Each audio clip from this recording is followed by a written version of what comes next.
Hey, what's up guys, it's Graphic Phoenix back with another video today, and today I'm coming at you with a cleanup crew update, as well as a couple other updates in the room. So, let's get started. In the month of May, I don't remember if I set up this or these. I'm pretty sure it was the isopods that I set up in the month of May, but in a little bit before that, before my computer crashed, I actually had a setup video on how to set up springtails as well.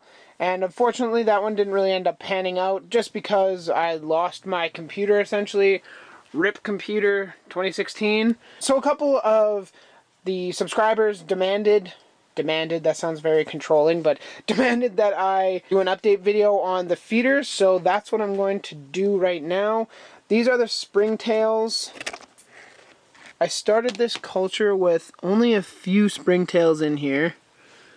You can see they are quite a lot now. It's by no means like the biggest boom in the world, but there's definitely a ton of springtails in there. Essentially all I do for the springtails, I set them up with lumps of charcoal and then some water in the bottom, and then there's also like some coconut husk and a oak leaf there, and then misted them and threw in some food.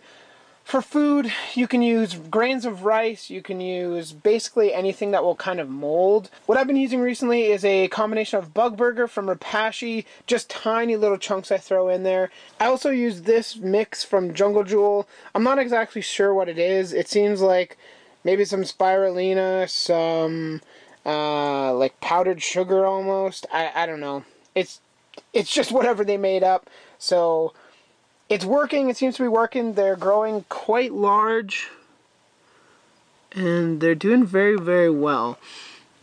So that's like the large culture that I have. Here's one of the smaller ones, and they have baby mania going on. You can see all those little white dots moving.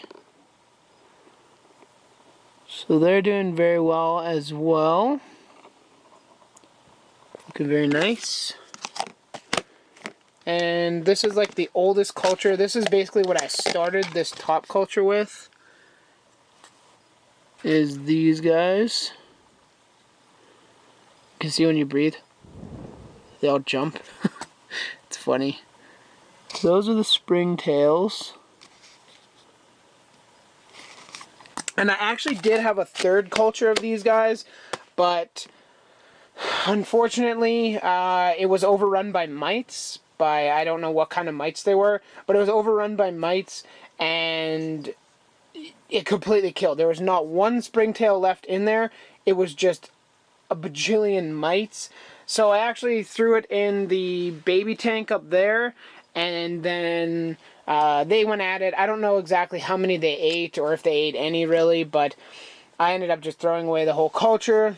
I was warned that this could happen, and I didn't really take it into heart. I mean, it only crashed one of my cultures, so thankfully I haven't seen any mites in any of these cultures, so that's good, because once you have them, it's very hard to get rid of them. The only real way to get rid of them is either start a new culture, or you can also introduce predatory mites, which are like Hypoaspis miles or something like that. I don't remember exactly. That's just from the top of my head. I know it's something miles, and they will eat the springtails, but they won't eradicate them. So they'll basically like keep them in check. So you can actually have them all living in like a vivarium, and you'll still have springtails. You'll have the predatory mites going through and eating any like fungus gnat larvae, anything like that that you might not want. The predatory mites will take care of. So hopefully next expo I will buy some.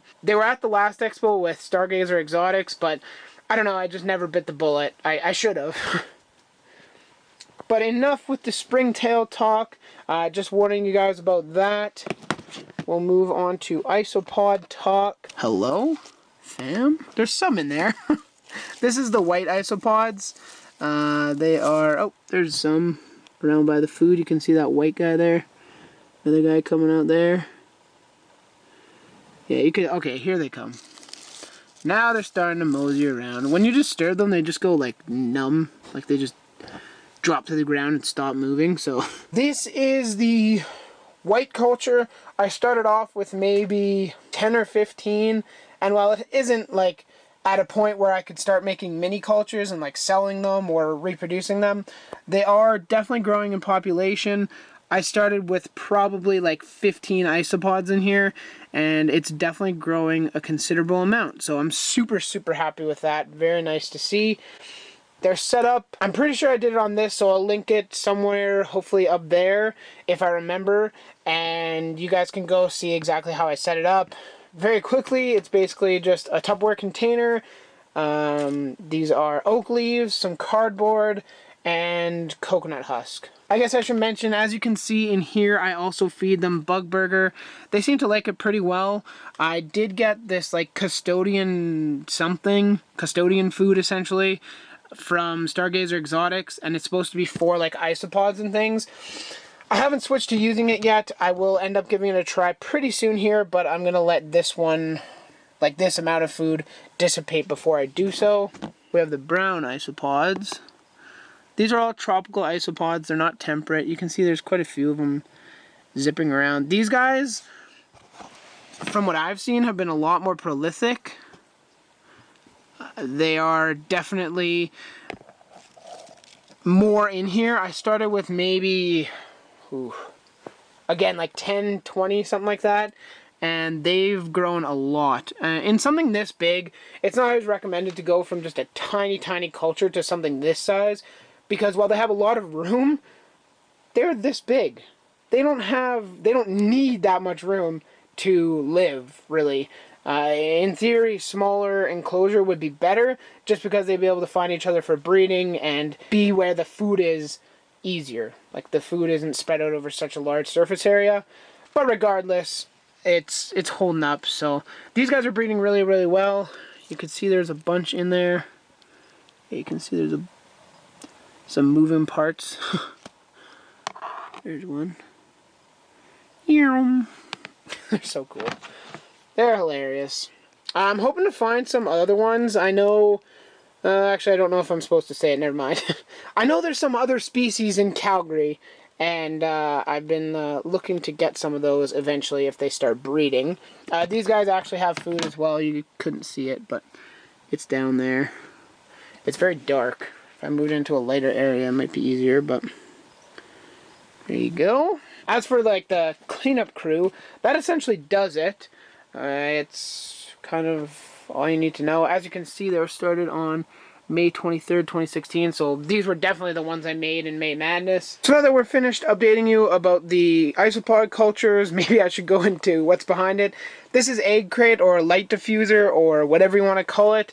It is used for the false bottom on that enclosure. My goal tonight is to get all the notes and everything written up for the video, because I want to do another big full walkthrough long video with you guys. If you guys want there to be a waterfall, make sure you let me know in the comments down below. If you're watching this video and there is a waterfall, you will definitely be one of the main contributors to me putting in a waterfall to this tank. So let me know in the comments down below whether you think that I should make a waterfall for it or not. As for other things going on in the room, I basically redid Sheldon's tank here, and he hasn't destroyed all the palm trees yet. He destroyed this cluster because he's a little bastard, but he's left these two more or less alone, so I'm really hoping they have time to root, they can get going, and get growing. The color of his pen is a little bit different simply because I used only coconut core to make like a cover on top. Because that other stuff, the sea soil, while it grows plants pretty well and works as a substrate for tortoises, it is so dusty, it is painful. Like, I mean, everywhere around my room, if you go to any given surface, there's chances are how, like, look. See? Look at that. That's crazy. That is absurd. So that's why I basically did this, was just to cover up some of the, I guess, dust coming off it, and because I got some new plants for him and I wanted to plant them. Or this is blue fescue, I believe, and then these are Parlor Palms, and as you know, this is a Dracantia. You guys already knew that. What I also ended up doing was lowering his light a little bit, just because there's no huge geraniums like last time, and they're not taking up the air space that is needed. Unfortunately, I can't bring it too low because this guy still is hanging on here, so I don't want that to be an issue. My plan is to kind of mist this down maybe once a day and just keep it so it stays fairly moist. Obviously, you can tell this is all dry, but whatever. It is what it is. This is for local people only. If you're interested, I actually have an ad up for the shrimp tank. I will be doing one last shrimp tank update before I sell it. I've essentially eradicated all the algae. The shrimp are still doing good, but I've had some potential new additions come up, and I will be downsizing. Essentially, it's kind of steering where I want to go. And that's the main focus for me, is kind of figuring out exactly what I want to do in the future, because, I mean, as it is right now, I'm kind of all over the place, and I would like to refine that a little bit.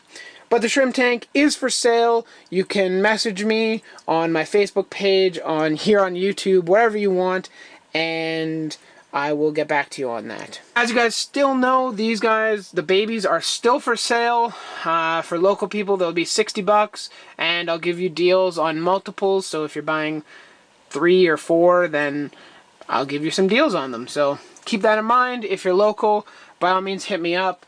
I haven't posted anything else for sale, but I plan to be selling probably 2 species of dart frogs. I don't know which ones I'm going to be selling. I will be selling like their whole vivarium and everything as a package, so you guys can kind of pick that up. I don't know which ones yet. I'm leaning towards keeping these guys and selling these 2, but it might end up being where I keep these guys and sell those 2. I'm not sure. I know the Santa Isabellas, when they get older, have a crazy, crazy call. So that's kind of what I want, and that's probably what I'll end up keeping. You can't beat how those look. Check it out. They're so cool.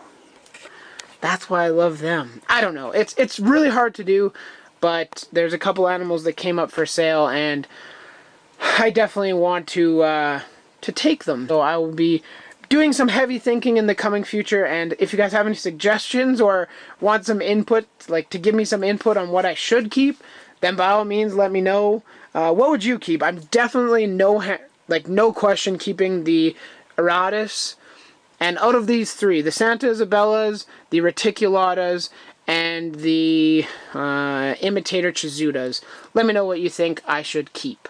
Anyways, guys, I want to thank you for watching this rather short video. I thought it was going to be a short video, turned into a fairly long video. So if you like me rambling about random stuff, drop a like down below. That lets me know that you enjoyed the video. If you want to see more of this kind of stuff, whether it be reptiles, plants, frogs, subscribe to my channel and you will not be disappointed. Remember, like I said, let me know if you want to see a waterfall in that cage down there. And time for me to go have some dinner, so we'll catch you guys later.